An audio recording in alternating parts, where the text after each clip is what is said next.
What is up, everyone? How's it going? Sorry we're a little bit late. Only 30 minutes late. It's not the worst we've been. We've done worse.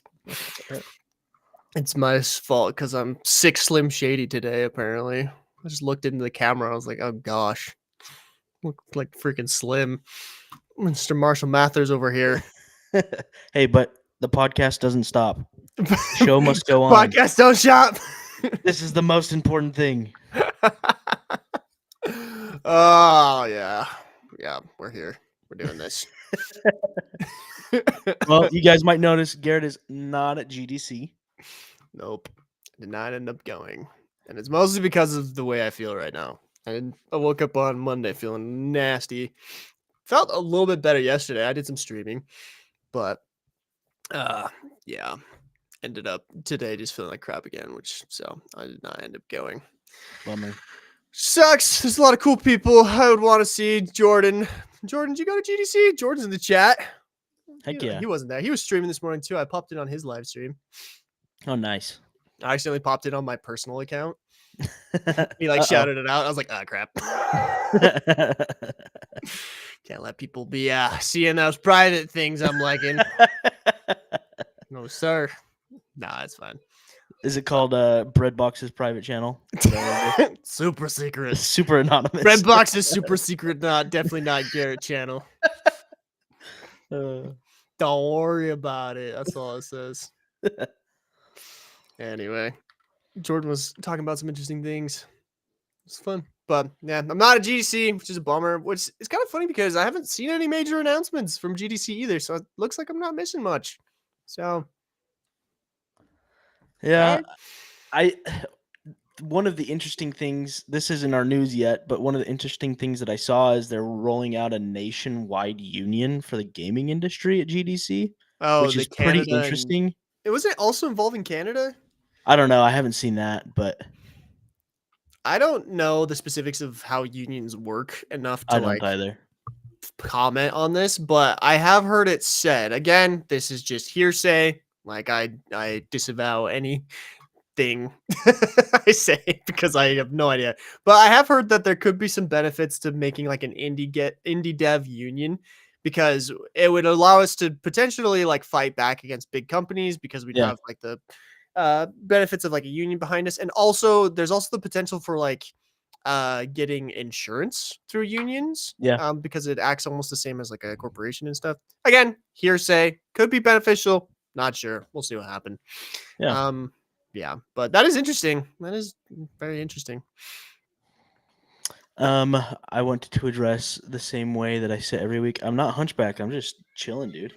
I got a freaking Secret Labs chair. When I spend $700 on a chair, I expect to be freaking lounging every time I sit down to work. So I'm just chilling, dude. I'm not hunchbacked. I'm just napping, just straight chilling. I'm a chill guy.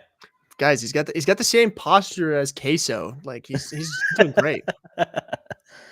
Before, like a lot of the chairs I had really hurt my neck and my back, so I had to get something that I'm like in this chair for 8 hours a day working on different things. So I had to get something that makes it more comfortable for me to be here. And I have a friend who just found out he has really bad carpal tunnel.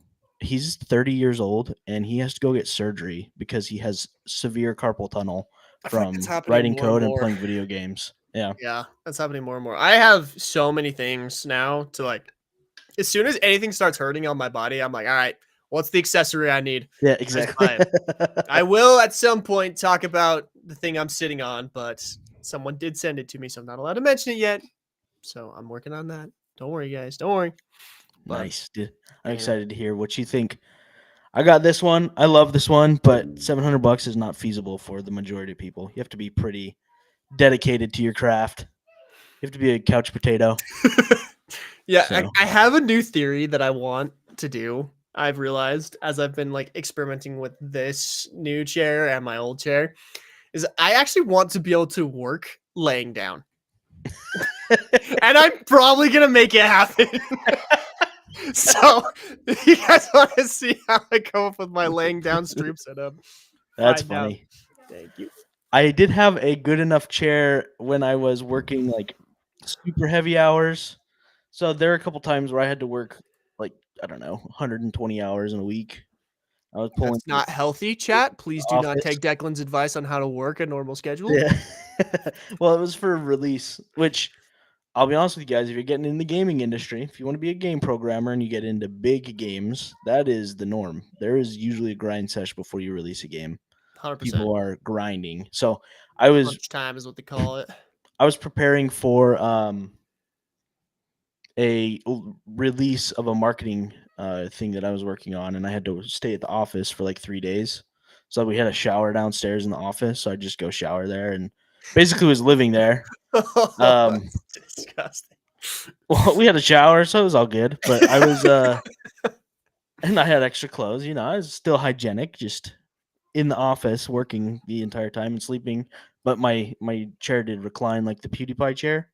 So I just like lay in my But chair does and it do this? just crash out for like, I don't know, 2 Right. hours whenever Yeah. I had time. I'm gonna figure it out, man. I am going to figure out how to freaking get my setup so that I can lay down on the floor. Oh man, somebody on Twitch redeemed hydrate and accent change. They want me to talk like a leprechaun for the rest. No, no. Get after me, Lucky Charms. No, I didn't even wear green yesterday, but guess what? I didn't see anybody. Because you live in the basement. It's true life of game devs. Woo! Anyway, if you guys have never come to this podcast before, this is the most crazy intro we've ever done. We talk about gaming, we talk about tech. My name is Garrett. I'm often called Garrett the Gamer, Breadbox. I got a lot of names at this point. Like, who even knows what I'm called? Call me I'm Slim Declan. Shady at this point. This is Declan. I only go by Declan. He doesn't have a cool nickname yet, except apparently chat calls him Knockoff Jack Black. Which Yeah, is okay, I do have knockoff Jack Black, but that's going to change soon. I have to make some YouTube videos for some contracts that I'm working on, and I'm just going to go chop it all off. Oh, you're not gonna Get do the the beard all trimmed up. VTuber. You're not gonna do the VTuber anime girl for your tutorial videos. I'm telling you, man, No, VTuber anime girl. dude, it would work if you want to get views. I'm just putting that out there in the universe. If anyone wants to do views, brackies, but big old VTuber. bitties. I don't have the setup for that yet. Maybe one day. I've actually been looking into that quite a bit. Not the big old Sure, researching both. research and development. Yet. No, I've been looking into VTubing. I think I mentioned this last week, but VTubing is fascinating to me. And I've been looking into like the some of the things that people have set up, and I'm just amazed that that's like a thing. Like people are paying like tens of thousands of dollars to just get their like character set up for some of these VTubing setups, and I got mad respect for it. But Yeah, I will figure it out soon. I just I'm trying to figure out what's the best full body tracking system to get. It is a whole area of VR I had never really looked into very hard, and I just don't know. It's kind of crazy. There's the one that I want to get because it looks like it's the most there's the HTC Vive Tracker Pros, I believe is what it's called. okay. Very intense. Got to see this up close. And those are like, it's a self-contained system, which seems really appealing to me, but I'm looking at the reviews and people are like, they're bad. Their connectivity is bad. And I'm like, huh. Yeah. But like, I love the idea of it all just being like self-contained because everything else pretty much relies on like base stations and stuff. And I do not want to put, like the place I live right now, it's a rental. So like, I don't want to put holes in the wall that I have to patch up later, more so than I already have. I mean, like I got plenty of holes in the wall back there. You can see all the stuff I've hung out. I don't want to put more in. Yeah. But I get you. Anyway, Adult things. We're getting Let's older. talk about video games. Maybe we should. Any wins this week from you?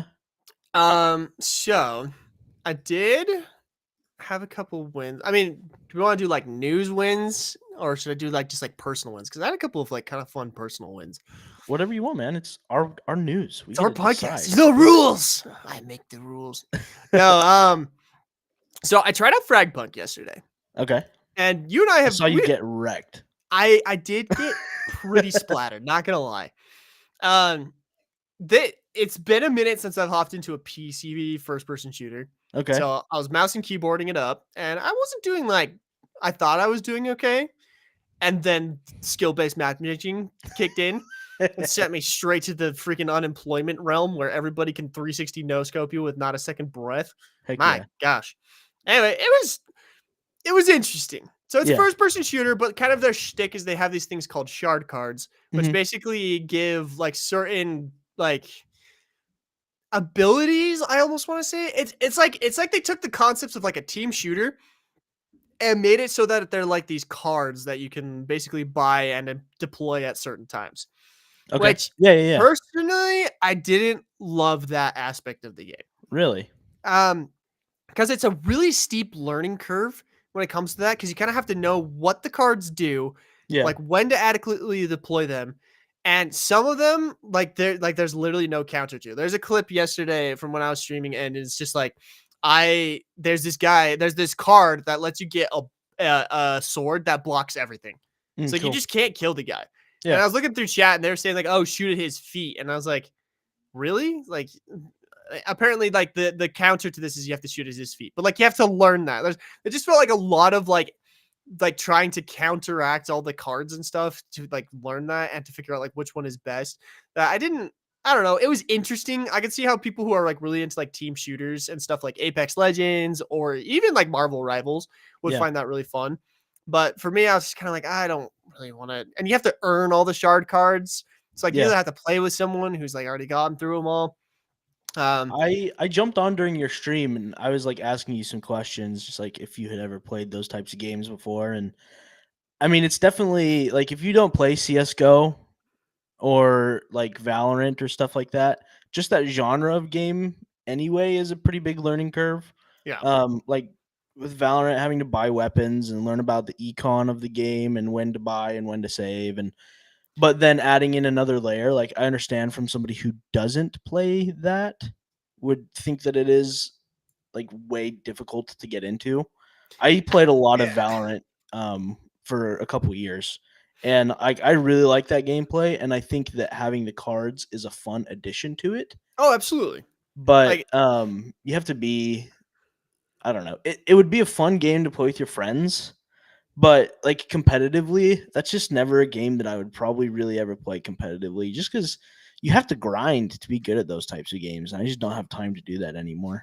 no, it's kind of funny because I'm actually downloading Counter-Strike 2 Okay. because I've been told that that's like the base game that everyone Yep. has made these other games off of. Yep. And the base gameplay I actually really enjoyed. Like for most of my stream, I was playing in just a snipers only like team deathmatch, and I was Okay. having a blast with that because it was just snipers. The sniper Yeah. gameplay was extremely fun to me. I like it was very satisfying, and I felt like it was like as well balanced as you could expect for like PC gaming, you know. Hmm. Um, and so like I'm actually downloading Counter-Strike 2 and I'm gonna try that out because like I've really been enjoying like sniping type games on the PC lately. I've been playing a ton of Delta Force, Delta Squad. Okay. And anyway, but like I can totally see like what you're saying like these are mechanics for people who play these games and want something Yeah. fresh. Like I'm doing it backwards. Like I'm going into the games that have iterated on Counter-Strike Yeah. and going to Counter-Strike. So I don't know. I need to See, I play some. never have played Counter Strike. CS:GO was out when I started playing Valorant, and CS:GO was just so old. Like they Mhm. hadn't put anything out in years, and there was still a hardcore group of people that played that game just because they were addicted to it. So when Valorant came out, I started playing Valorant, and like I'm used to hero shooters where you have abilities and stuff. So that Sure. didn't make like a huge difference to me. Um, but I had to learn like the CS:GO mechanics of Valorant when I started playing it. And then I really enjoy Valorant. It's just again, it's one of those games where I don't have time to grind it, Yeah. and then I jump on to I think you posted the meme or something like that. I saw a meme where it's like me jumping on to play my relaxing video game in the afternoon, and then it's like you raging and punching a hole through your computer I and think I just being reposted even on more pissed Instagram off. Yeah, that. so like that's so Relaxing true. after a Exactly. I long just day. jump on and get wrecked by like 8-year-old kids, and it just is Oh, not fun. I just want to have fun and like troll around and play, but that's so hard to do in those types of settings. yeah. I mean, like for me, it's been fun because like I've been wanting to get into like FPSs on like PC because it's like a whole new skill set that I've been wanting to do. But Yeah. the ad because so it's like I'm gaining that skill right now, you know, of just mouse and keyboard movement and everything like that. but I don't have the time to do like the stuff on top of that. So like I'm very much looking for like the simple games. So my like if people ask me like, okay, like what would you rate Fragpunk? And like I would honestly probably give it like a 7 or 8 out of 10. Like it was fun and I really love the art style. I just love the way that NetEase does all their like art styles and stuff. It's really fun. It's pretty. They have like really good character design and stuff. I thought that was cool. And the guns were cool. The gun play was actually really fun.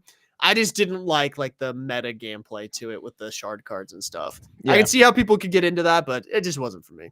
Gotcha. So. Still a cool game though. It's just free to play, guys. So if you got a PC, you want to go check it out. Check out Fragpunk. I want to give it a try. Somebody else in here talked about Splitgate 2. I don't know if you played Splitgate 1. I thought that was so much fun. That's one of those games where actually I prefer to play it with a controller. Yes. Just because it's Halo. Yep. You know, Halo controls. Anything Halo related, I will never be able to play mouse keyboard. It just doesn't feel right. Yeah, you can't. And also with like the addition of like the portals and stuff, I know that like there was a really good setup you could do with your controllers where you could easily get those 2 gates going really fast.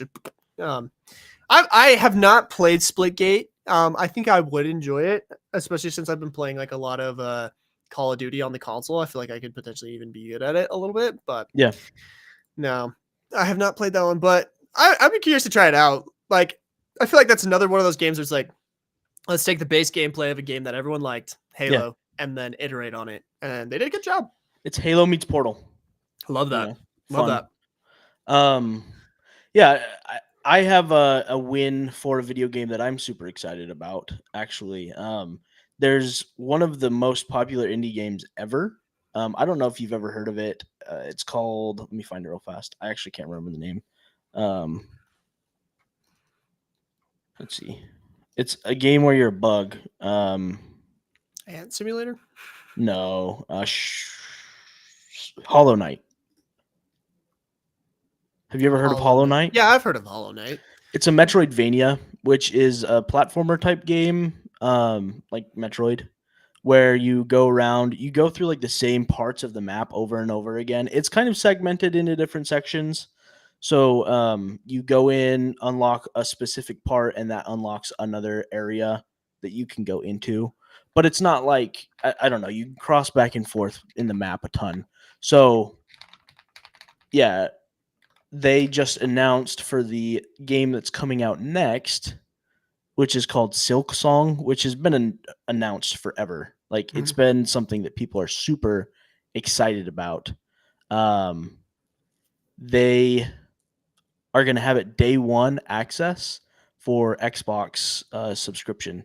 So as soon as Silksong comes out, it's going to be available on the Xbox Game Pass, which is pretty cool. Like that's a huge release. That's a huge indie studio with one of the most popular games ever made, like indie wise, being available for free to anybody that has Xbox Game Pass. That's crazy. Yeah, I mean, like they did that as well with like Black Ops 6. Like I own Black Ops 6 purely because it's through Game Pass, which has been awesome for me. And like that's people need to realize that that's just the way things are going. Like Xbox is becoming more of a publisher than they are like actually making like games and stuff. They're just kind of providing a platform that's going to be highly distributed. But that was cool though. Yeah, I know I've had a lot of people talk to me about Hollow Knight, and I'm just like, never played it. Add it to the long list of things I ain't never tried. Yeah. But yeah, that's cool. Silksong. It's gonna be on Xbox Game Pass day one. That's huge.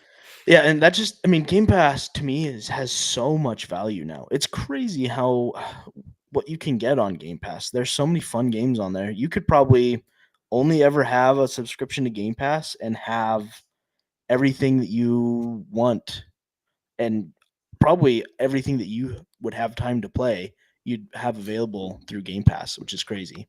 As a chronic game dabbler who like plays 20 minutes of games and moves on, like it is literally heaven to me.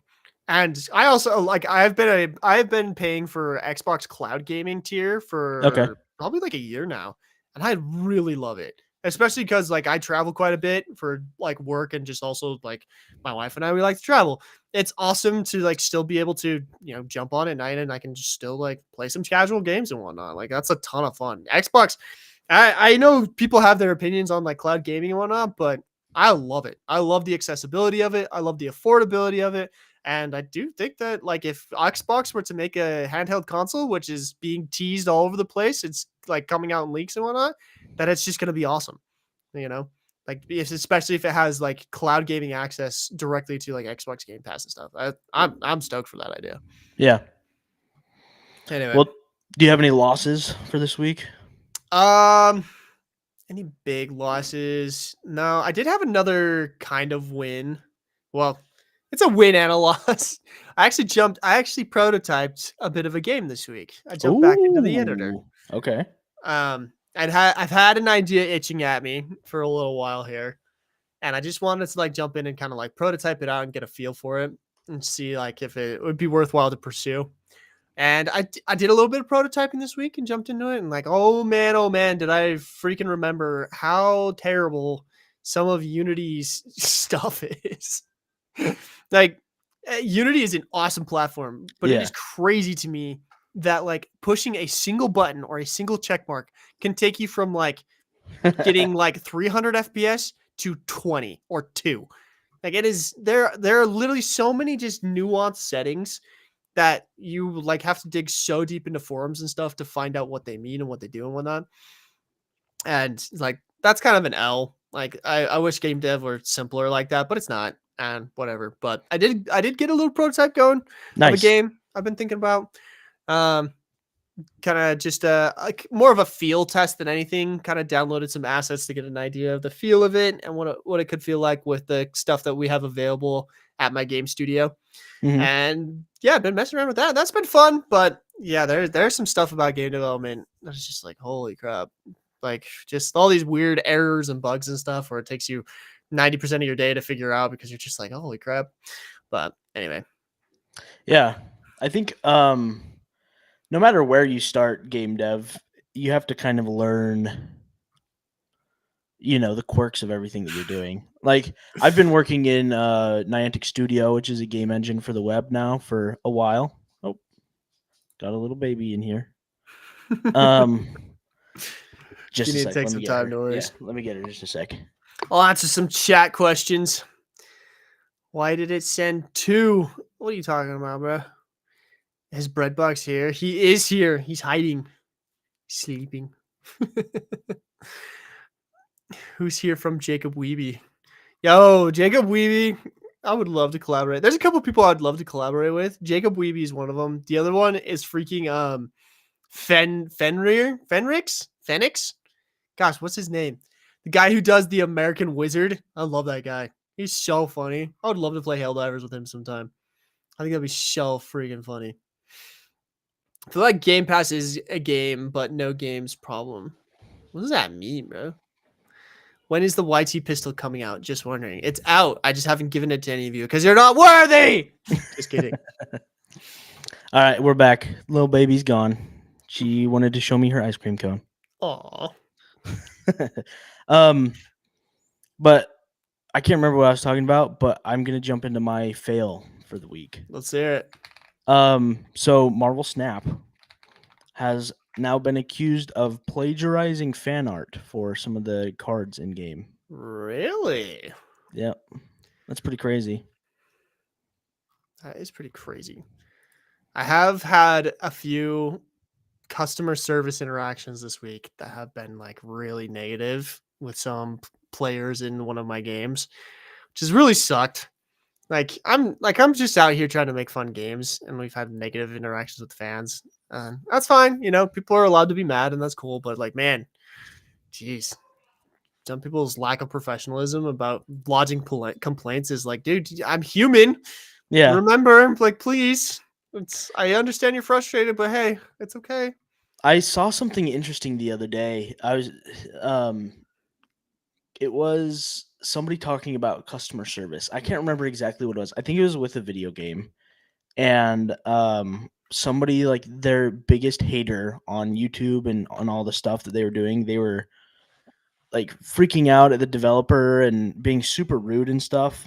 Instead of like getting mad at the person that was freaking out, the developer like reached out to them personally and wanted to talk about it like one-on-one. And that guy ended up being like their biggest fan ever. Like a It's lot of the happened to me people that get the several most times. pissed off and upset are the ones that really want you to succeed. They just don't know how to, I guess, talk the best way, and they're just so frustrated that something they love so much is failing so hard. So Yeah. I don't know. That's just something I always have to think about. It Um, has happened to me on several occasions where someone who was like very frustrated about like my games in particular, like they like reached out to me and they just did not expect me to reach back personally, which I did. And like I go through all of the reviews on MetaQuest. I haven't been as good on Steam because Steam is just such a nightmare to navigate. yeah, But I do go through all the MetaQuest reviews and like try to respond to any of the negative ones. And like I try to like say like, hey, like I would love to learn more about like this issue and like what happened and stuff. And oftentimes like people don't reach out to me, but the few people that have reached out have like been very cool to like give me that like advice and tell me like, hey, this is what was going on. And it's like it's beneficial. Like you get a lot better feedback from like the people who are not just giving you 5-star reviews, which again, I appreciate 5-star reviews. Like don't go and give me a 1-star review just because you want me to see your message. But I appreciate when people give me like that logistical feedback. But this one, the feedback that this one guy was giving me this week was unfortunately just like more like accusatory of things that was happening like within the community, which community management is a whole nother ballpark of craziness yeah, that I got to figure out still.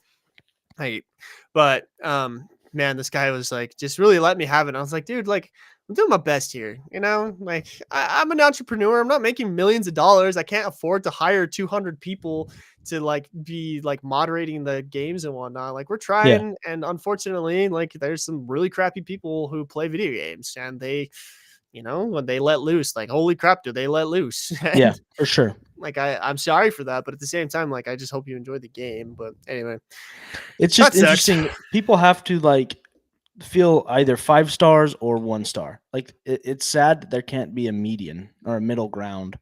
I feel like a lot of people are so extremist that like 4 stars and 3 stars just don't even cross their mind. It's either top or bottom, you know? I have you seen the way that Netflix reviews their movies? Uh-uh. So I've noticed this recently that at the end, like when you're done watching a show on Netflix, it gives you 3 options for how to rate this star for the Okay. show that you watch. They give you a double thumbs up, which Yeah. is like, I loved this. This was the best thing ever. There's single thumbs up, which was like, yeah, it was good. It was all right. And then there's thumbs down, where it's like, this wasn't it. Right. And I kind of love that because it's like you either choose this was the best, this was fine, or this wasn't for me. And Yeah. I almost wonder if that's a more effective rating system than like 5 stars. Cause I feel like you're right. You either get 1 star or 5 stars and sometimes 4 stars, and everything else in between just kind of gets swept under the rug. Yeah. But I don't know. It'd be interesting to like see people try new like rating systems, especially on like platforms. Like I love Steam's rating platform because they have Yeah. like positive, overwhelmingly like they do a really good job of helping you differentiate between what's going on. So Yeah. I think it's all about how you like organize it and how you word it. Because you have like 1 through 5 stars, right? But that's not really like descriptive enough. I feel like that's kind of like the standard. It's been that way for a long time, but it's not super descriptive. Whereas Steam is still 5 categories. I feel like, right? It's overwhelmingly positive, positive, neutral. I can't remember Um, how they phrase it in a weird way when they ask you about the game. They ask you like, "Would you recommend this to a friend? Why or why not?" And they ask you at a certain point. Like they'll only ask you to review a game if you've gotten like over an hour of gameplay in it. yeah, I've noticed. Gosh dang it! How do they word it? Let me go in my library and rate Fragpunk and see what it says. yes, Jason Poplin. That is all disc golf. It's all disc golf stuff.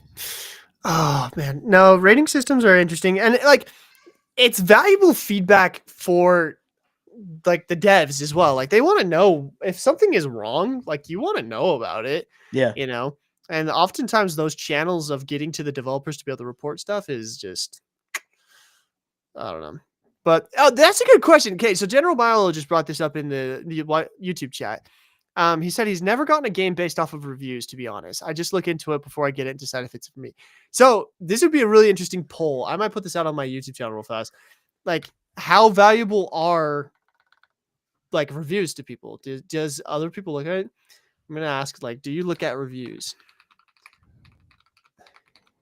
I I find myself actually looking at reviews a lot, whether that be on Steam or on DoorDash. Like I so heavily am influenced by reviews now, and I've tried to be better about that, especially with food, Would because make sense.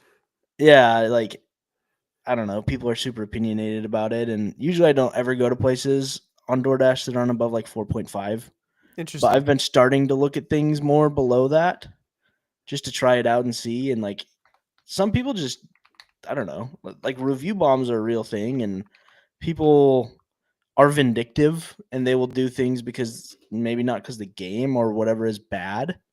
Um, they'll just do it because of another Yeah. opinion, which sucks that that's the world we live in. But um, I don't know. It's hard to trust reviews nowadays because there's so many ulterior motives to giving a good or bad review. It's funny though. So I had a really interesting experience while I was in California. Hmm. My wife and my sister went to a toy store in Hmm. California. Okay. And it's like a pretty, like on paper, it looks like a pretty cool toy store, right? But my wife walks in and she's looking at some of the toys and she pulls out her phone to like take a picture of one of the toys. And the store manager like yells at her, like, "Hey, no phones in the store." And they're like, "What? Like, no phones in the store. There's signs everywhere." And it's like, what the freak? And apparently, like, they look up and there are signs all over the store, like, no phones allowed. And they're like, Yeah. "Oh, sorry." Like, whatever. Anyway, they put their phones away and then they like kind of walk out of the store because it's like, well, you're not going to support like a local business who yells at you. And so my wife started looking through the reviews of this store. And overall, the reviews of this place were like pretty positive on like Google reviews, but they started looking into like the negative reviews, Hmm. and people were posting like negative reviews having similar experiences that like my wife had, and the owner was replying back just like in the most disrespectful ways possible and in like scary ways where they were like, That's "We crazy. checked the cameras of you in our store and, and like basically almost like data privacy breached them in Google reviews." And it's like, anyway, all told, like there's like a whole apparently there's like a whole Reddit thread around this store because it's like people are convinced it's like a front for something because there's no way they sell any like merchandise because they're so rude to all their customers. I don't want to say the name because I'm worried they're gonna like track me down because like it's straight up in these reviews, they're like, "We see that you have two children just like us. We're just small business owners, just like you work for." So like crazy stuff like that these people were like tracking them down on social media and like calling them out on stuff just because they left a bad review on their business. And I was like, "Oh, That's crazy. jeez." But yeah, I definitely think that some games get like bad reviews. I don't know. I don't typically look at game reviews Mm. for looking at games. Again, I'm probably the worst person to talk about for discovering like fun random new games. Like literally I look at a game and was like, "Does it look fun?" Yeah, kind of. I'll jump into it, you know. I don't Yeah. really look at the reviews too much. But it is nice when I jump into a game and like afterwards I see like, "Oh, it's overwhelmingly positive. It deserves that." I feel like that's the way I look at reviews. But Yeah. I think, I don't know. I just have so little time in my gaming life nowadays that I really do a lot of research into games before I buy them. that makes sense. And I mean, I'm that way with everything. Like disc golf discs, I'll go and research disc golf discs for hours before I buy anything, or like all the tabletop role playing games. I'll watch videos of people playing them, and I don't know. I over research things. So with like video games, I definitely look at the reviews, and but I need to be better about that, about not just trusting reviews. Like with one of the games that I have been enjoying a lot over the last little bit, the Bazaar. Um, they made a bad monetization choice. It's their beta patch, like 0. So it was in closed beta. Now it's an open beta, and they had to figure out a way to monetize it because it's been under development for like 8 years. And they did a thing that nobody really liked, and it just kind of got blown up. Like Yeah. everybody that was playing it was so outraged that what was happening, and a bunch of the YouTubers that I used to watch started covering it, and they're like, "I'll never play it again until they change." Like I don't know, it was one bad thing that they did, and they've been very accommodating throughout the entire closed beta. They've changed the game so many times to accommodate to what the community wanted. and they haven't made a new update yet. So it's still the same monetization strategy that it was before. They'll probably make one at the end of the month. But people are just so quick to cancel it. Like, I don't want this game to die, and it's making me sad that it might die because I've enjoyed it so much. And another thing was like Helldivers. Like, what was going on sucked, but I feel like it kind of killed the community in PC at least, and it's gotten a lot less popular because people freaked out, and it wasn't even the developers that were doing it; it was Sony that was doing it. No, I've covered the Helldivers drama pretty extensively on Garrett the Gamer because I felt like I needed to fight for Helldivers a little bit because I was the same way. I was like, I love this game, and this isn't their fault. I feel like I have a unique perspective because like I am a game developer, and I realize that like sometimes these things are out of your hands, and so I tried really hard to like keep fighting for Helldivers. And if anybody goes and watches any of my Helldivers shorts, like you will see that I very much pit Helldivers against Sony because I wanted people to see that it wasn't Helldivers' fault. Any of the stuff happened for their Steam review bombs and everything like that. It was all Sony's fault. And Helldivers is an incredible game. It would have been so interesting had Helldivers not been under the thumb of Sony, because like that, if that game were on Xbox, like it would, I guarantee you, it would probably be the number one played game in the world right now. You think so? I really do. It is the most fun I have had in like a co-op shooter. In like forever. Like the last time I remember playing a game like that where I could just hop on and have a good time no matter who I'm playing with was like freaking Spore.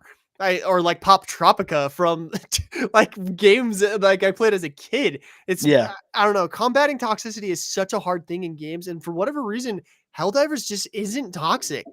Like I have played, I think I looked at it the other day, and I played like over 500 missions, and I've never had a negative experience. And maybe it's just because of the framing of it, like something that you would otherwise see as framing as a negative experience is just like funny to me. I don't know, dude.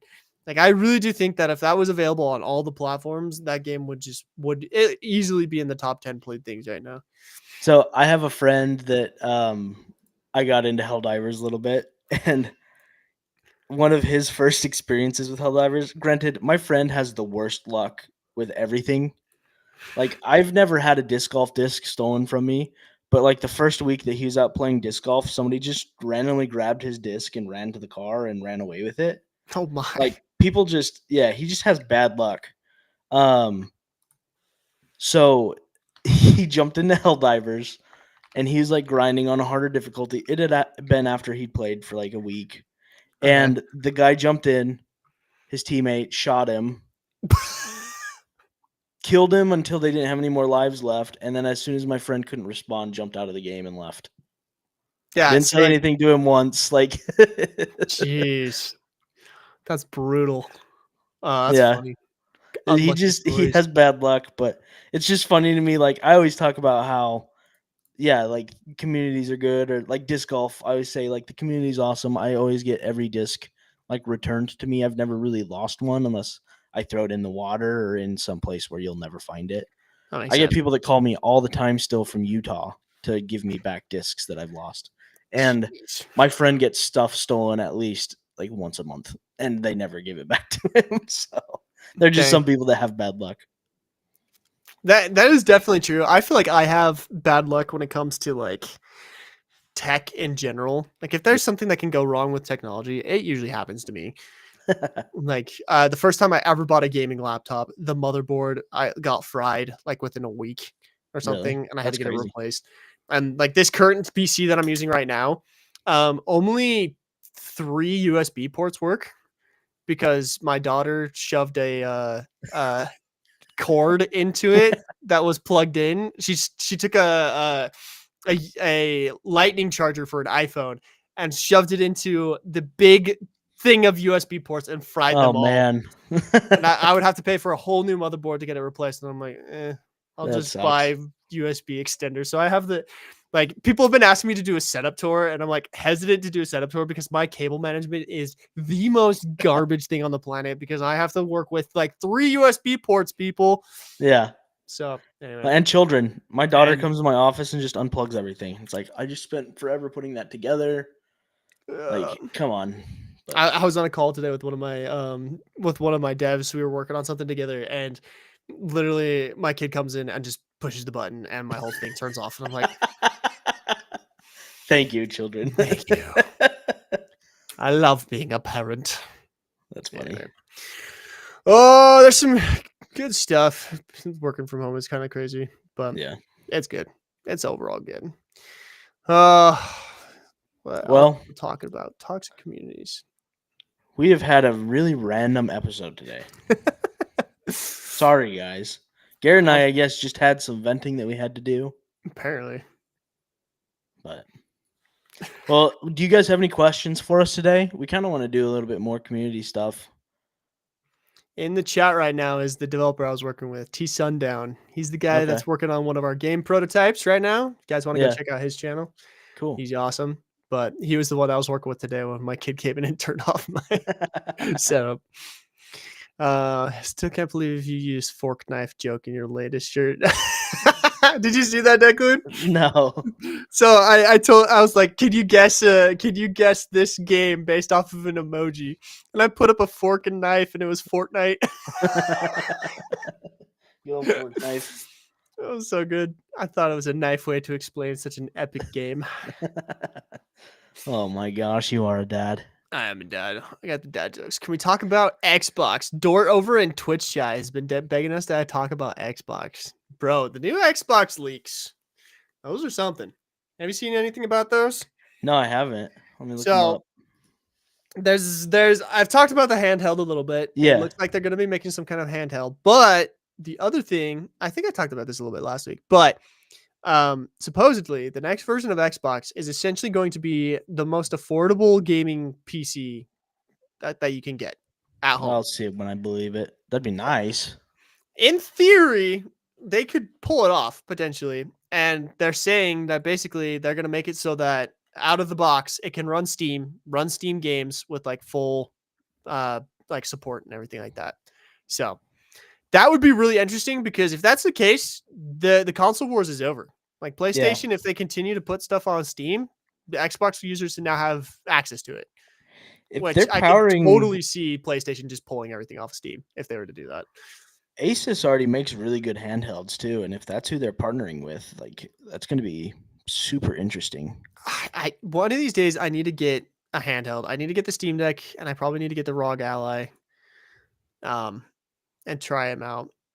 But I've not done that yet. The Steam Deck is very interesting to me. I think I would play more Steam games if I could play them through Steam Deck, just because of its versatility. Yeah. But yeah, I don't know.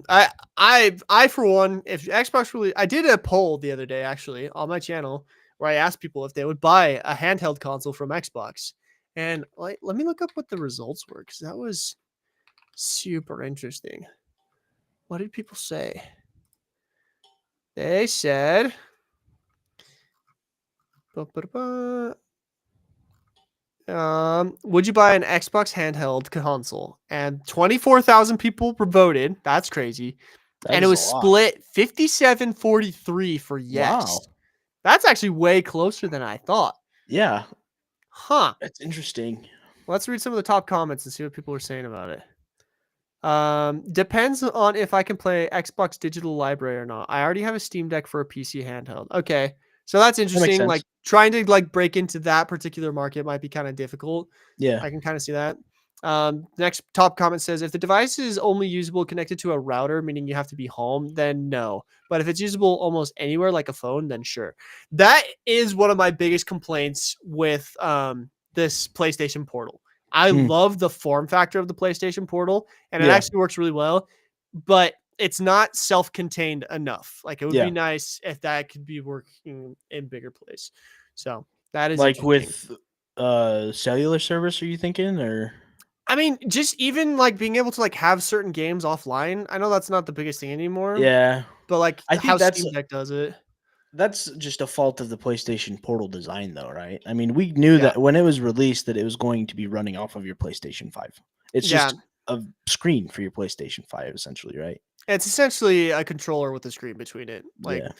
that's what it is, but like the form factor is good. Like Yeah. even if it was a bit chunkier to handle whatever else it needed to like be an all contained system, that would be nice. Like it would be nice if it's like this is my PlayStation 5, you Mhm. know. So I can see that. Next top comment says, I just want free online multiplayer going forward, like in PC. That's interesting. Yeah. Man, I'd be curious to see, because I remember that was a major selling point of PlayStation when I was in high school, is you didn't Mhm. have to pay It was for free. PlayStation Plus. Yeah. Yeah, there was no network fees, and I was like, why would I played PlayStation almost all through high school because it was like, well, why would I pay for internet? Like I already Yeah, pay for for sure. internet. Like why do you double down? Um, that's interesting, huh? This is another interesting one. Why would I get one when the Steam Deck works fine? It has no online subscription fee and can be used as a regular computer for the most part and has all the PlayStation games that have been ported. The main draw to console is that it's cheaper, but a handheld would have to be around the same price. There's no point. That's really interesting. It's a really interesting look at that. I just I love the Switch because I love the variability and having it be a docked console or having it be a handheld. That's the hardest thing to me is like if you make a portable handheld device now, it has to work as a plugged in device too. I don't know. I feel like Switch kind of made that precedence, and now it's hard to justify the cost of buying a handheld that is expensive if you can't use it as a console too. Like with the Steam Deck, you can plug that in. There's docks for Steam Decks, and you can use Really? it I did like a not know that. console. Yeah. They have docks for Steam Decks to play like a console. I'm like 90% sure. Huh. Why I should buy a Steam Deck dock? Yeah. So That's fascinating. I it's did not hard know to that. justify that for me to feel like you are spending console money but not getting a console. But if the processing power is powerful enough and it looks just as good, like with a Steam Deck, I've looked at this Steam Deck before. I really want an OLED Steam Deck. I think it'd be fun. Just because, again, I like the emulation side of it. I think that it'd be awesome to emulate a ton of my favorite games. Like having the Xbox just work on my Steam Deck would be dope. Like all my favorite Xbox titles, but um, yeah, I think that that's kind of a precedence that there's not going to be just purely handheld devices anymore. I feel like unless you buy something again like my little play date here that is specifically designed to be a niche piece of hardware that not everybody's going to love, but some people are going to want. And this is like, I don't know, very niche. It's not a main consumer product, and I could never see Sony or Xbox releasing a product like that ever. Like they want to release things that would be mainstream user devices and not something that would be a niche little fun hobby device for people. 100%. But I could see them seeing, I mean, having seen the success of the Steam Deck, which I feel like the Steam Deck has been extremely successful. I could see Xbox, especially Xbox. PlayStation, I have no hope for. I think Yeah. they'll stay forever in the console war. But I really do think that Xbox could potentially look at that and just be like, you know what? We need to be playable anywhere. Because I mean, that is a major drawback for a lot of people, is the fact that it's like, you you have to go jump on your TV and play it on a big TV and stuff where you can't like play it in bed. Like, I mean, I would be curious to know like how many people like play games before bed, right? Hmm. And I think that like if you like if I could play again, I'm obsessed with this idea of being able to lay down and like play games and work and everything right now for whatever reason. And Just the because you're so idea tired. well, I have this weird thing, dude. This shoulder has a giant knot that uh, hasn't like gone away in like a couple of years. And I've started noticing that in a lot of my VR videos, they're kind of hitched to the side a little bit. And it's because my head is like being pulled by this knot to this side. And I literally think it's from this is how I sit in my chair when I work. Like I kind of that's kinked over funny. to the side. So I've tried like getting better chairs. I've tried standing. Standing is 10 times worse for me. And I'm Uh, like, the only thing that feels really good is when I'm laying down. And mm. it's like the most ergonomic for me. So I'm like, I gotta figure this out. I gotta figure out, guys, sitting streaming You setup. need to get Gotta like a figure it little out. pillow that just goes over your head and has like a little slot for you to just. Yeah, I gotta figure out how to make it so that I can like lay down and see my monitor. But the other thing that I got to figure out is how to put like a mouse and keyboard above me without having it wreck my face or land on my chest, which is gonna be an interesting challenge. I don't know. That's my little like I got to figure this out thing that I'll be working on. But yeah, I know to see. Yeah, you'll see it. Trust me. Anyway, I'm gonna see right now if anyone has a laying down gaming setup. I've seen some interesting ones. I've seen some like, I don't know, hundreds of thousands of dollars ones. There's that thing that called the Scorpion. Have you seen that? Yeah, where it's that self-contained thing with the monitors in front. Yeah, and it's like an orb, and you just. Oh man, I could. I'm looking. You know what you should look at for inspiration is dental offices. That's a good point. I'm pretty sure they just bolt their TV to the ceiling. Yeah, I have an uncle that has a dental office, and it's actually attached to their chair that reclines. Interesting. So it's like a little hook that goes around, and it puts the TV above, and it moves up and down with you as you're like moving up and down in the chair too. But it's just kind of like attached to the chair, and then you just look at it, and it's just chilling out there. Pretty interesting design. Oh, this is interesting. Some guy has just a projector that's just flipped up onto the ceiling, and so he can just like lay in bed while he's playing. Yeah. Interesting. They're calling them gaming bed setups. Oh gosh. Oh gosh. I opened up everything. What is happening? Well, my computer just broke. Keyboard no working. Your fancy one that you got made. Yeah, which by the way, guys, the guy who made my my keyboard, which by the way is super cool. Look at this thing. Yeah, it's dope. Beautiful. Sounds amazing. Y'all have always heard it on the stream and whatnot. But he just started a YouTube channel. It's called Binker Builds. He's gonna start building stuff. Binker, Binker. That's dope. Binker Builds. I'll put it in chat. Binker Builds. Go check him out. He's the one that built my keyboard, and he's building more keyboards. He's trying to start a little bit of a business out of it. That'd be fun. Like he makes good stuff. I can vouch for him. I've been using this thing forever now, and it's beautiful.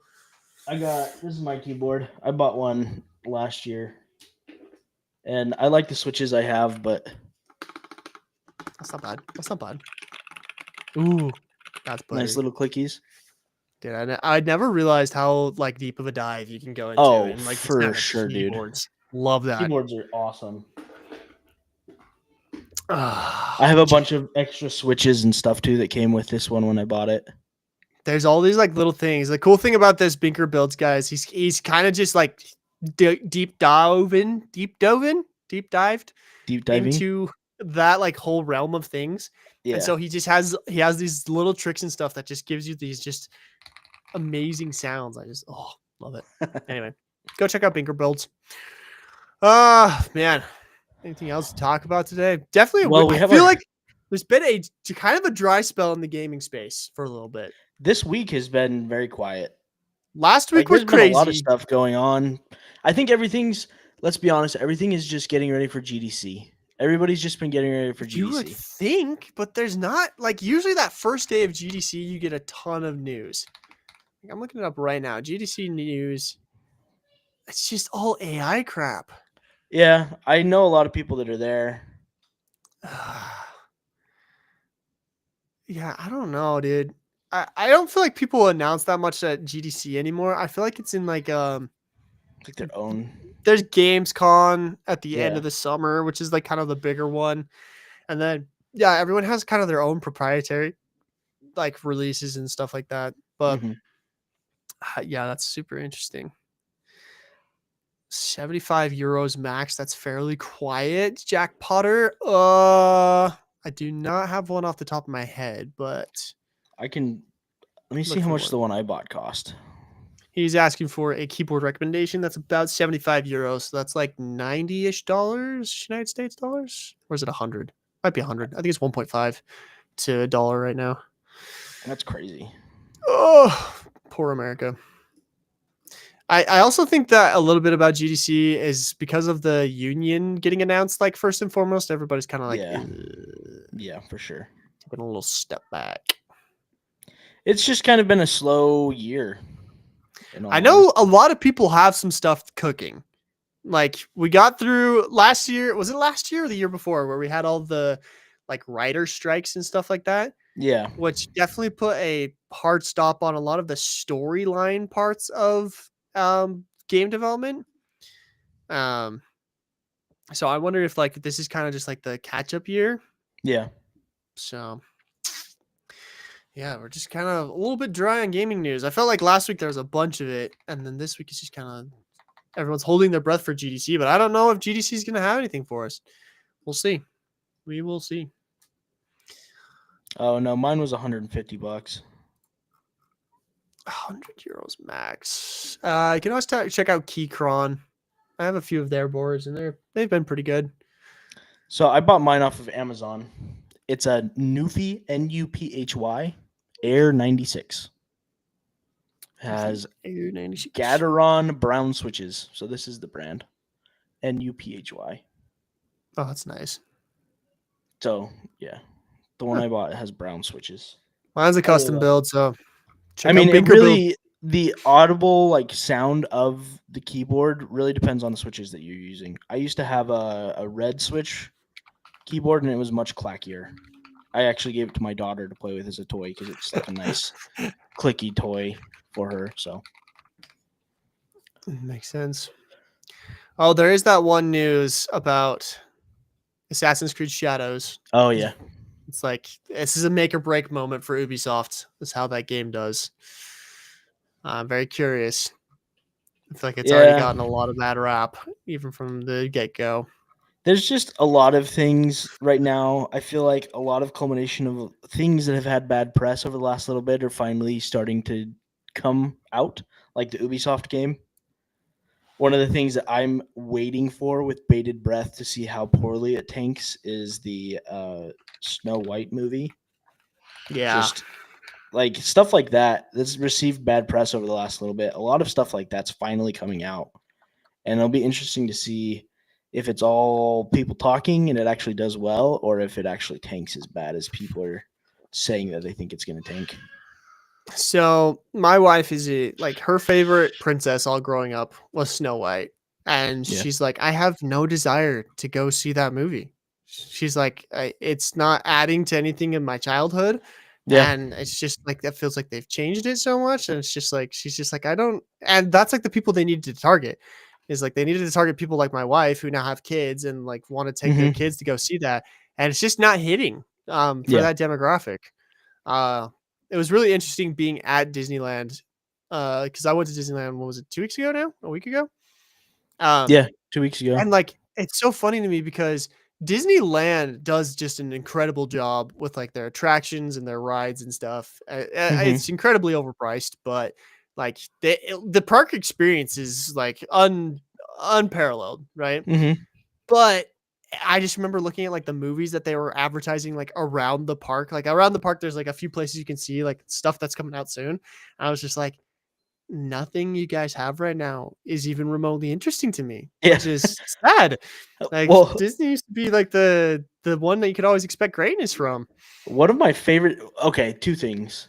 Disney Pixar I saw recently hasn't won, I think, an Emmy. Is that what it is? An Oscar in like 3 years, which is the longest it's ever been without winning one, which is crazy. But then like my daughter knows, she loves the Disney princesses, all the older ones. Like we watch the Disney princesses and stuff, but just as much as she recognizes the Disney princesses, she now recognizes Sonic, Tails, Knuckles, and Shadow from the Sonic movies and Mario. She loves Princess Peach and she loves Mario and Luigi. And it's so funny because she's never played any of the video games, but because those movies have done so well, she loves those movies so much. Like, I don't know, there's something about like Minions too. The whole Illumination studio is just putting out so much good content that there's just so many more competitors. DreamWorks too. Yeah.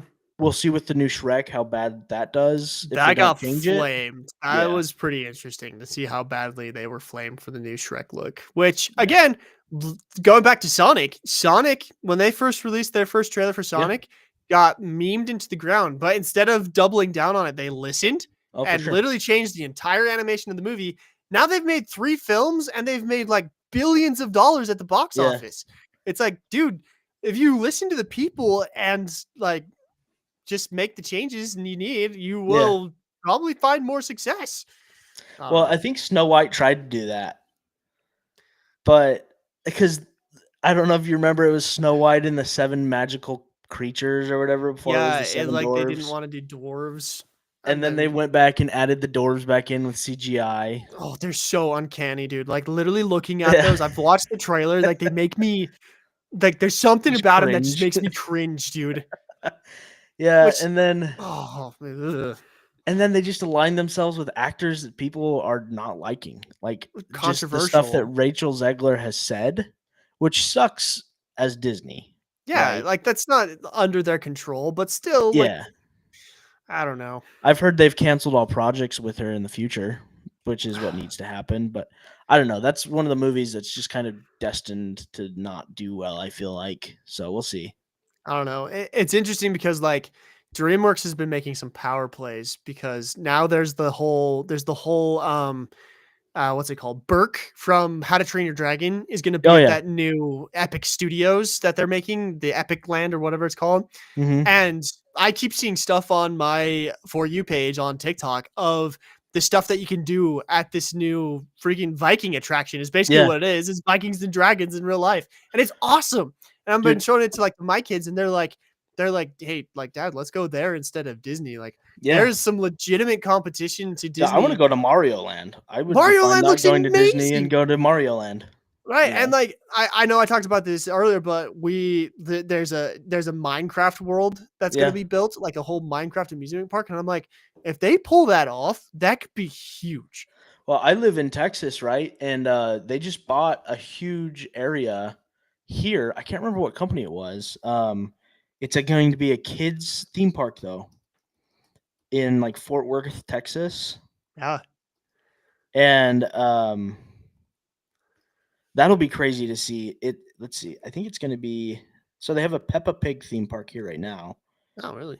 But maybe it was Plano. Well, yeah, some giant company bought a new thing here. I don't think it was Disney. And they're building out, I think it was Universal, like some Universal playground for kids. That's going to be here.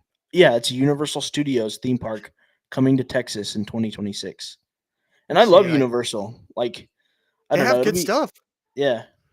No, they have great stuff. I am a firm believer in like, I mean, I don't really want to say it like this, but it kind of sounds bad but like, I'm kind of a firm believer in capitalism in the sense that like competition is best for creating the best products. It really is.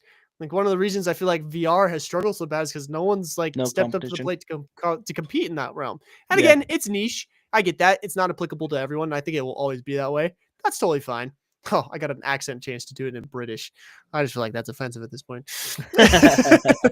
But like I love that these other companies have stepped up to the plate where like Disney has failed. Like there's been some incredible animated movies outside of Disney.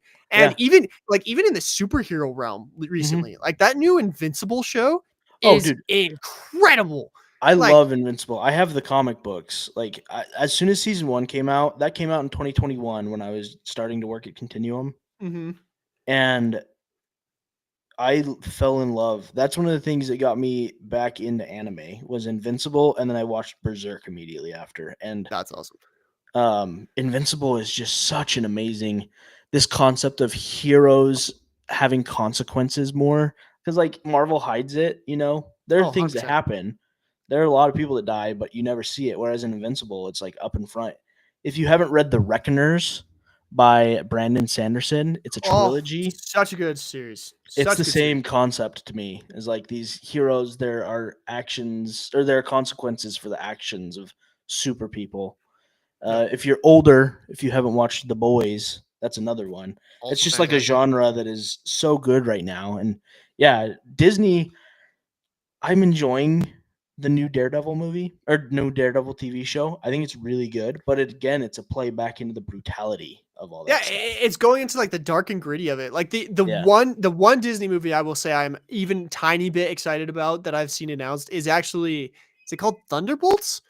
the like anti-heroes of Marvel. Oh, Thunderbolts? I don't remember, but I know what you're talking about. Yeah, so it's like it's the Black Widow's sister and like Mhm. her dad, and then kind of like all the misfit toys of the Marvel universe, and they're like Yeah. grouping up and creating what's I guess was called Thunderbolts. Secret Agent, is that what it was? The Captain America guy from the Yeah. Secret Agent, and then which there's he like has an a awesome comic books too.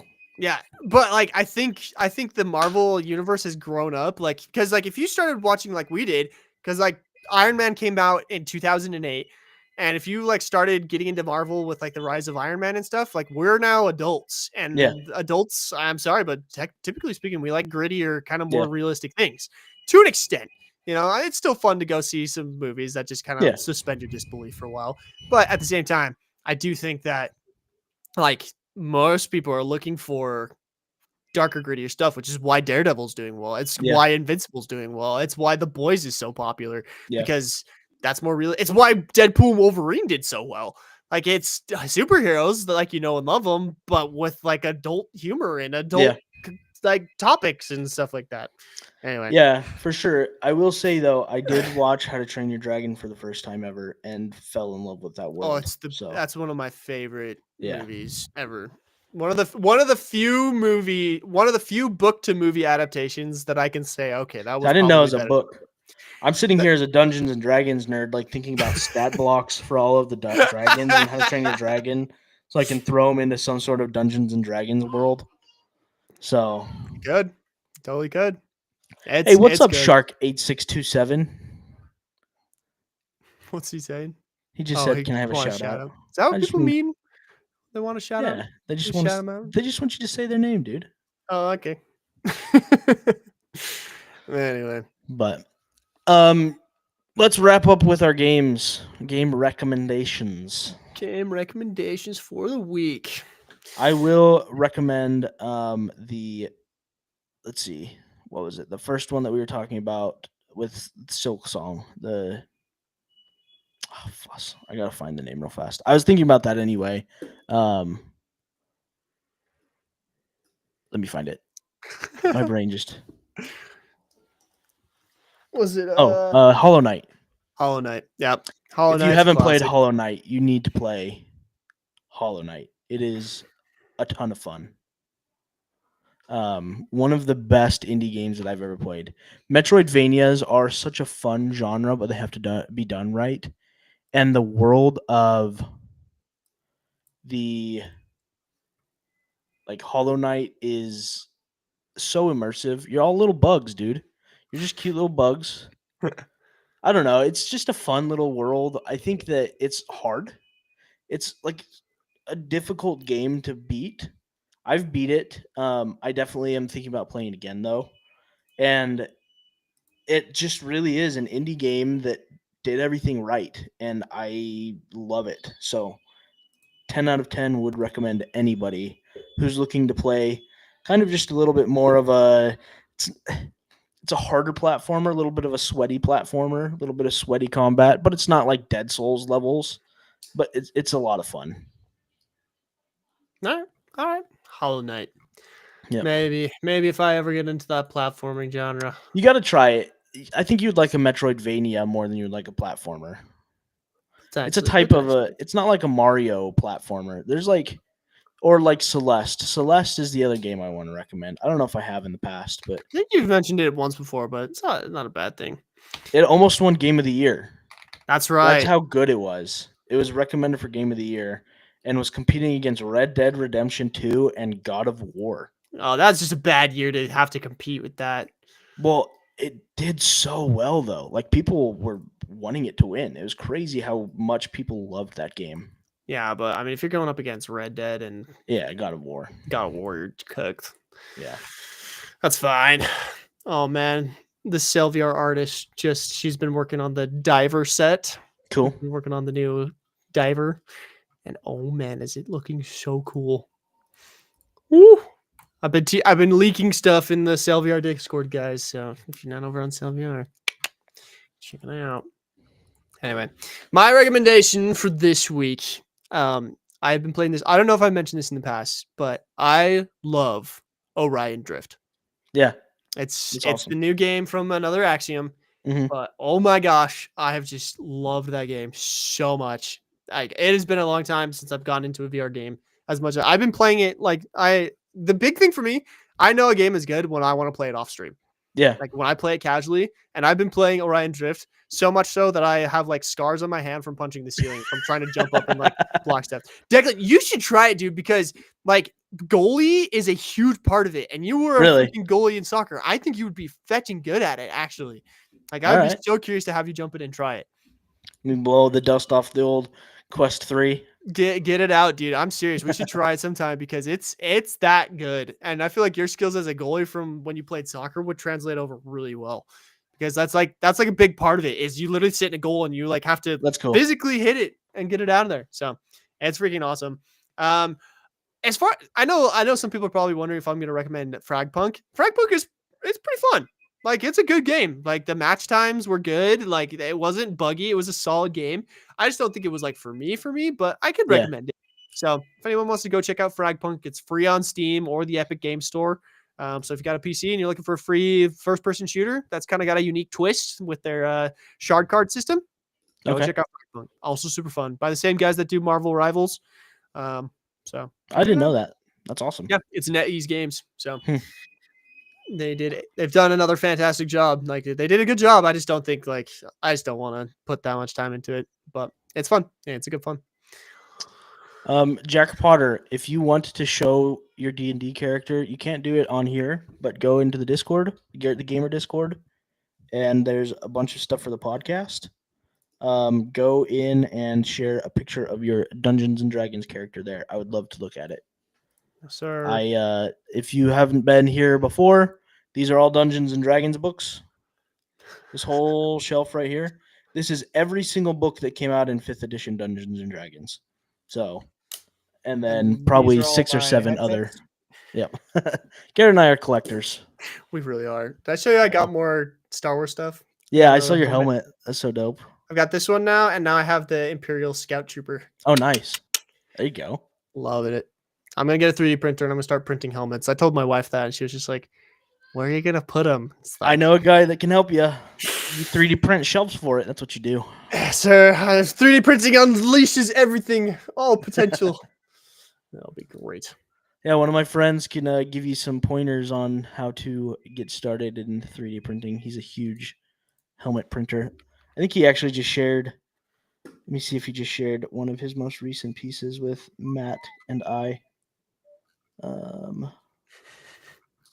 Oh, actually, the funniest thing, he shared this with me this weekend. He 3D printed Crocs. Oh, what the heck? Yeah, he has a soft plastic, and he 3D printed functional Crocs, and he loves them. That's crazy. So, like, that's insane. I would wear those. I love Crocs, dude. I'm such a dad now. I don't wear shoes anywhere because I work from home. I wore my dope Nike like Jordans the other day, and they killed my feet. So I took them off and put my Crocs back on. That's funny because I almost exclusively wear. There's a shoe called Birkenstocks. Yep. It's basically like a Jesus sandal. Yep. That's as soon as it's warm enough, even when it's not warm enough, like that's my shoe. Like I wear that almost exclusively. Need to look into some. I do Crocs and New Balances. I have a pair of New Balances that are super comfy. Yeah, welcome to the podcast where we just talk about how we're getting older and we talk about getting older stuff. Jeez. Jack, I have played Nine Souls actually. I do have that on my MacBook right now. I need to finish it up, but good game. Tons of fun roguelikes. I'm gonna probably start playing Red Dead Redemption online. Dude, we need to get you into some of these smaller indie games. Nah. There's no time for that. There's no time. No, you can beat them. That's the thing. Red Dead Redemption Online, you never finish it. You can sit down and play these for like 4 hours and crank one out. So much fun. So one of the games that I played the crap out of as a kid, is called Spore. Did you ever play Spore? Yeah. So Spore had this space stage that was like my favorite thing on the planet. Like that was the game for me. And the whole idea of the space stage, like the end goal of it is you're supposed to defeat this civilization called the Grox. but like they're infested throughout the entire galaxy. So there's like hundreds of thousands of planets with them in on it. And like that was just the most fun thing to me is I could jump into that game today and keep trying to defeat the Groks and I'll never do it. And Yeah. it's just there's something about that to me, like jumping back into stuff. I don't know. Dying Light. Perez Trio is wondering what do we think about Dying Light. Never played Never it, played it. so no opinion. Yep. I thought it was Dead by Daylight for a second when I read it the first time, and I was super excited to talk about the new murderers in it. Dead by Daylight. I would be down to play Dead by Daylight on a stream sometime. You got to try it. If you're building a game that's similar to that, you got to try it out. So the funny thing about me building games based on other games is it almost helps to not play the game and almost stay at this meta of what people Really? expect from the game. Because when you start diving into the game, like you can only think about that game and the way that game is done. Whereas if you kind of stay at this high level where you just observe like what people say about the game, you can kind of get this idea of like the game people wished it was, but it isn't. And Yeah. that's the game I try to build. I get that, but I love like actually seeing, because Dead by Daylight's a really popular game. You gotta Oh, for like sure. test it out and see what mechanics work and what don't. Oh, for sure. There's definitely a lot of stuff. Like we've learned this with Sail. Like we've learned why Sea of Thieves did a lot of things they did because Yeah. like in Sail we've come across like the problems that they obviously encountered at some point along the way, and we're Mhm. just like we're gonna make this decision, and I'm like, okay, that makes sense why you guys did that, but because we're not you, we're gonna do it differently, and Yeah. that's led to both really cool innovation and some also very frustrating things. For sure. But no, I think with Dead by Daylight though, I would be totally willing to jump into that. Maybe for spoopy season, we'll go jump into it. They just got a new anime character in there. So Tokyo Ghoul, one of my Tokyo favorite Ghoul. animes. Is So that, good. Which one is that? It's one. I mean, it's called Tokyo Ghoul. It's one where the guy's like a student, and he dies, but his spirit gets like combined with a ghoul. I don't know. It's kind of hard to. It's like a high school one, kind of a drama, but as well just like gory. It's very gory. That's why I liked it. But how's the fan service? I don't remember, honestly. I don't remember. That's fair. I've been recommended a bunch of animes lately. The problem is I don't want to sign up for Crunchyroll Yeah, because it's another subscription. you got to So, do. If you haven't watched Berserk, you should watch Berserk. I've been told. So I've technically only watched It's on one. YouTube. I've watched. I've only watched Attack on Titan, which was fantastic. Like, absolutely game changing for me. But the other one that people have been telling me to watch is Jujutsu Kaisen. I think is the other one. Yeah, Jujutsu Kaisen's really good. Jujutsu Kaisen's pretty good. I know there's one going out right now called Solo Leveling that my brother-in-law is watching. He says pretty good. I watched one called Dan to Dan recently. It was okay. Chainsaw Man is pretty good. Chainsaw Man. I've seen lots of clips from that one. If you haven't watched Full Metal Alchemist Brotherhood, it's on Netflix. That's one I could watch. Oh man, it is. That is another one of. I think that's probably top 2 animes for me. Right. That and Berserk. And if you haven't watched Cyberpunk Edgerunners, I watched Cyberpunk Edgerunners. Okay. That was fantastic. I loved that series. That was gosh dang, that pulled on some heartstrings. That was so good. Dude, yeah. I Holy listen crap. to the music from it. But Berserk, look up Berserk. I'll send you a link to a YouTube playlist because the 1990 version of it isn't available anywhere except for on YouTube. So Thank you, YouTube pirates. Yeah, I watched the whole thing on YouTube, and there's some triggering stuff in there. I'm not gonna lie. All right. It's gory and it is violent, and it just kind of abruptly ends, and they never remade any more of it. Wow. So it's kind of like, wow, that sucks. They did do it, but not in the same style, and now it sucks. So the old stuff's the best, but I'll send it to you. All right. Sager has one more question for us. He says, I got a question for you. With the Switch 2 hardware direct almost here, what do you expect to see from there aside from the usual details? So, New games. I think we're going to get a lot of new games. I would not be surprised if they have something akin to like Breath of the Wild that's been in the works. Metroid that they're going to 4. announce that they're going to put in there. Metroid 4. Yep. That'll definitely be there. Is. 24. What is it? 24 player Mario Kart in Mario Kart. What is it going to be? 9? Mm-hmm. Like we're for sure going to see some of that. I also get a sneaky suspicion we're going to see a lot of the Xbox exclusives coming over to Nintendo Switch, stuff like Halo and Gears of War and whatnot. I definitely think we'll see that. I'm also very curious to see what the like nuance of the Switch 2 is going to be. They showed in their little reveal like the sliding controllers. So I'm kind of curious if that's like is that an actual thing where it's like got like a mouse capability? So I think we'll get a little more details on what the Switch 2 will actually be, which I'm excited for. But yeah, we're gonna get lots of game, which I'm excited about because that means I get to use my Nintendo Switch voice. Super Samurai Switch. It's going to be very good.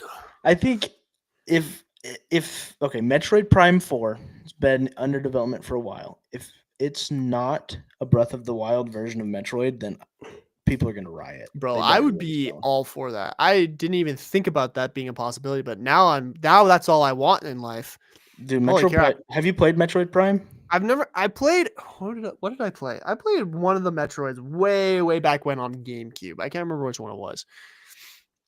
But I played Samus as Samus all the time on Smash Bros. Yeah. Like, and I found out that there was a game, kind of dug into the lore a little bit. Not a ton though. But that sounds awesome. Yeah, I enjoy Metroid. I enjoy the Metroidvanias, obviously. Clearly. But Metroid Prime is fun too.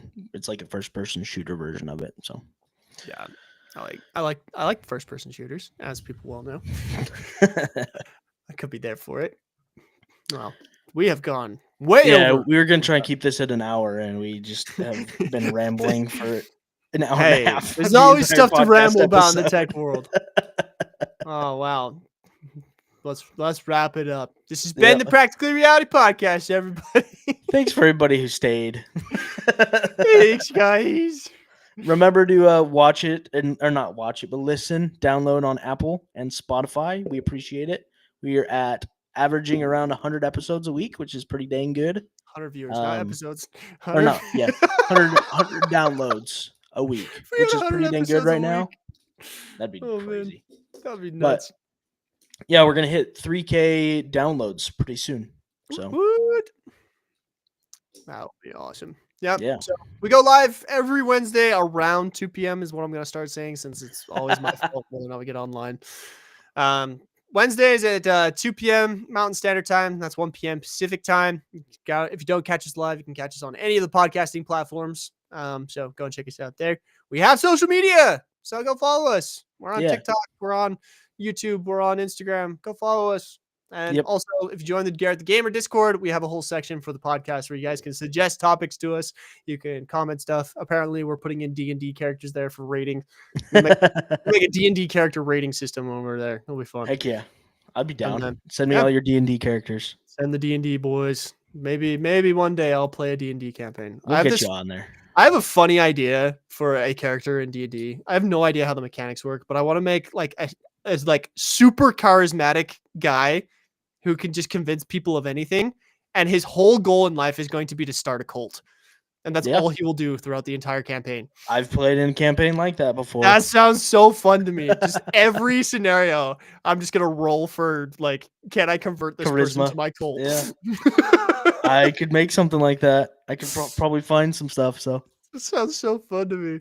And then also a guy with just like an infinite pocket and just pocket everything and just keep like a very detailed spreadsheet of all the things I pocketed throughout the campaign and somehow combine them in crazy ways. It's called your bag of holding. Bag of holding. It's a thing. Void. Oh, yeah. Let's go. There's actually a monster where you can get inside of a bag of holding and get lost. And there's a monster that can live inside of there forever and randomly appear and murder you. So love that. Yeah. Love that. Anyway, if you guys want to see D&D stuff, like the video, like the live, and tell us that you want to see stuff. I'm starting a one-on-one campaign this Friday with Matt Bentley. Ooh. Yeah. You're going to stream it on your channel. Go follow Declan, guys, at DeclanXR. He's going to be streaming D&D in XR somehow. He's going to be wearing his waifu avatar. It's going to be great. My GM, yeah. Anyway, all right, guys. That's all we appreciate you. Have a good week. Go game, gamers. Bye.